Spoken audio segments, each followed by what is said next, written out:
asalaamaaleykum mbokk yi ñuy seetaan ci seen plateforme Akan Mentor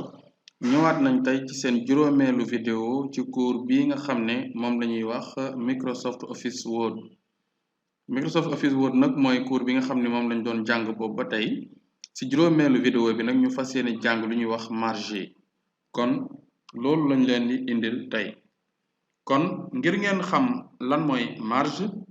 dañ leen di ibbil benn document Word boo xam ne am na luñ ci bind ba noppi kon marge yi mooy distance bii nga xam ne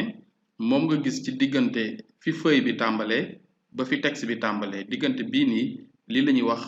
kon marge nag li tax mu am solo ndax tey boo defoon sa document ba noppi war koo imprimer imprimante bi day bàyyi espace marge yi kon du ko jël kon moo tax yow sa document boo ko defaree ba noppi balaa nga koy imprimer faaw nga définir kon li nga xamante ni moom mooy marge yi nag ngir nga mën a gis kon li nga xam ne moom mooy marge yi donc gis nga ci menu bi nga xamante ni moom mooy menu bi ngay am ci sa ruban am na fu ñuy wax disposition waaye am na yenn version Word yoo xam ne mi ngi nekk ci menu bu ñuy wax mise en page waaye ñun amuñu ko ci mise en page fii ñoo ngi ko am ci li nga xam ne moom mooy disposition kon boo cliquer ci disposition nga daal di ñëw fii nga xamante ni moom lañ bind marge donc boo cliquer fii gis nga yi yëpp ay marge yu ñu la proposé la waaye bu fekkente ni par exemple yow yii ñu la proposé comme ay modèle maanaam bugguloo ko jëfandikoo mën nga créer sa marge bu ñuy wax marge personnalisée nga ñëw cliquer ci marge personnalisée nga ñëw xool mu ni la marge bi nekk ci kaw bi nekk à gauche bi nekk ci suuf ak bi nekk à droite par exemple ñu def bu nekk 3 centimètres par exemple 3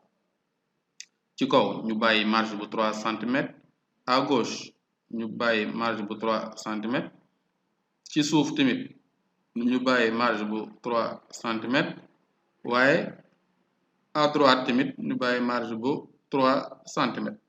kon su fekkonte ni reliure bi dama ko yokk mooy tekki ne sama côté ndeyjoor bi maanaam côté gauche bi dafay bàyyiwaat benn marge encore day yokk marge bi lam cay bàyyi nag mi ngi toll ci li nga bind fii rek ndax li tax mooy bu fekkoon da ngay bind mémoire nga bëgg bàyyi espace boo xam ne foofu ngay def sa reliure après te dañ ko war a bëtt ak yooyu yëpp